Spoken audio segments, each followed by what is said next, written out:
Female equality is nothing new when it comes to the controversial issues in sports.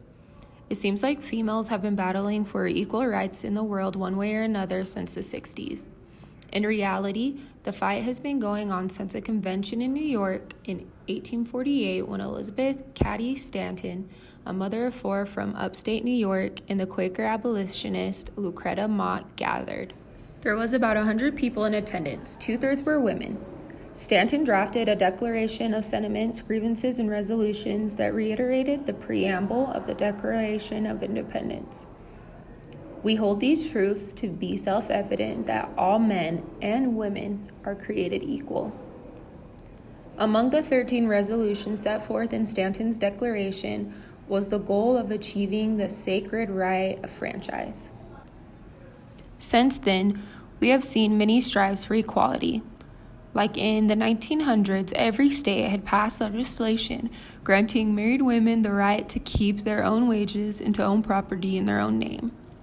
In 1920, the 19th Amendment to the Constitution is ratified, ensuring the right of women to vote.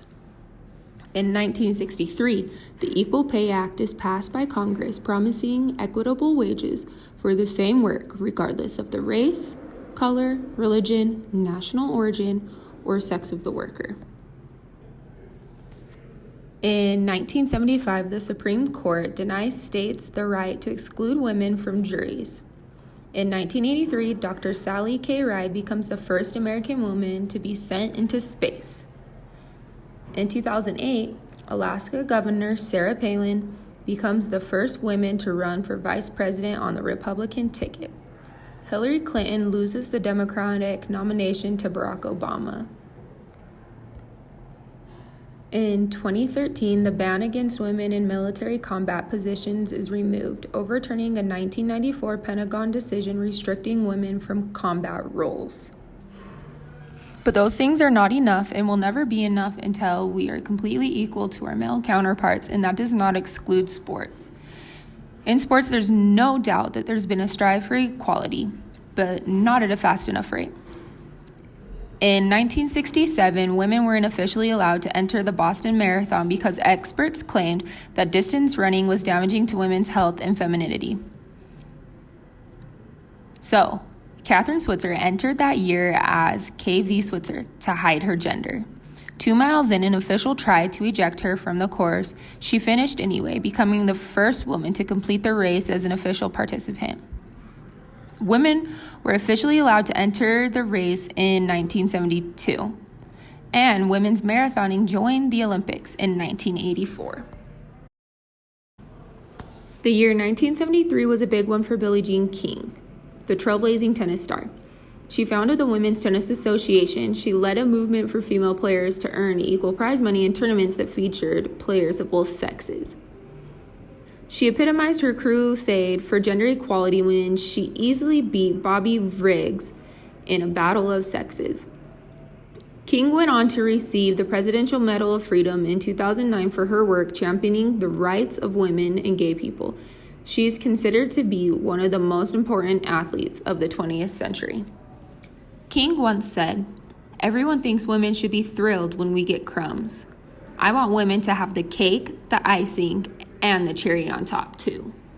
In 1976, 4 years after Title IX had been in effect, women rowers at Yale stripped to protest not having proper showers to use after practice.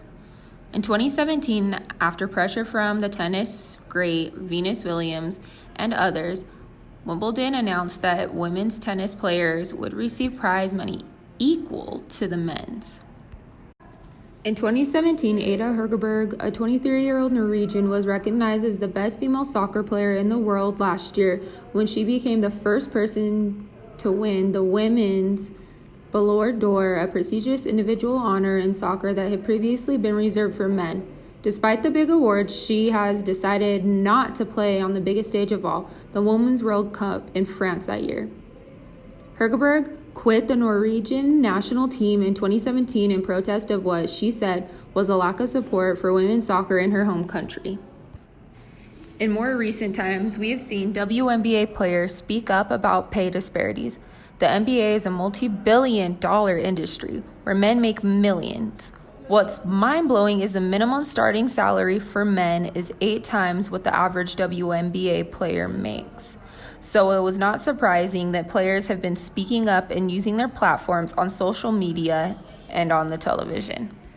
In March 2019, all 28 players on the United States women's soccer team filed a gender discrimination lawsuit against the United States Soccer Federation, an escalation in their increasingly public battle for equality. Very recently, we saw the women's soccer team take hits.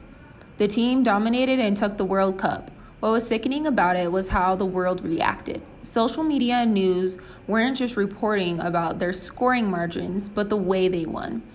They were called unsportsmanlike for celebrating goals. But what about men? Men celebrate their touchdowns, goals, shots all the time, and nothing is ever done about that. The lawsuit and the team's unapologetic enthusiasm send a message that disrupts the status quo where girls, women, and minorities start and often play the entire game at a disadvantage. If we try to bring attention to any of these imbalances, we are corrected through shaming, criticism, or even violence in the worst cases. I learned that being a lady demanded remaining quiet, humble, and modest. Cross your legs, don't call out, and downplay your skills. Meanwhile, in many cases, girls who followed the rules and raised their hands while waiting to share their responses were overshadowed by rowdy boys who interrupted and derailed the class. Luckily for me, I grew up in a house of total equality. I was allowed to do whatever activities I wanted, where other friends of mine were only allowed to do singing and dancing because it was girly. I grew up with brothers and a dad that supported and encouraged female athletes.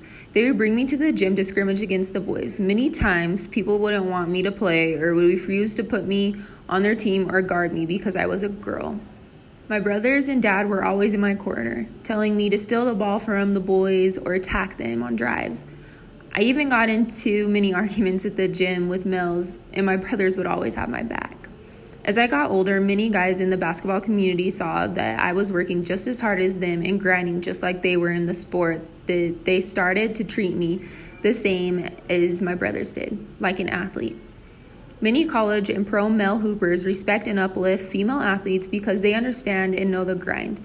They realize that they're grinding just like we're grinding and working just as hard as them, if not harder. Female athletes have to endure childbirth and bounce back to earn pay. The way maternity leave is handled in female sports is disgusting. Females are looked at to be parents and then athletes, whereas men are constantly able to neglect their parental duties for sports or glorified just for being present when women are always doing that.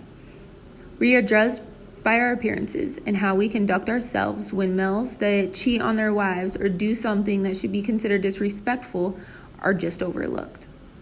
With all that being said, it's an exciting time to be a woman. We are finally garnering well-deserved attention for our vast contributions to society and for our unseen efforts that we do without accolades or acknowledgement. I can't wait to see what this year has in store for women and sports.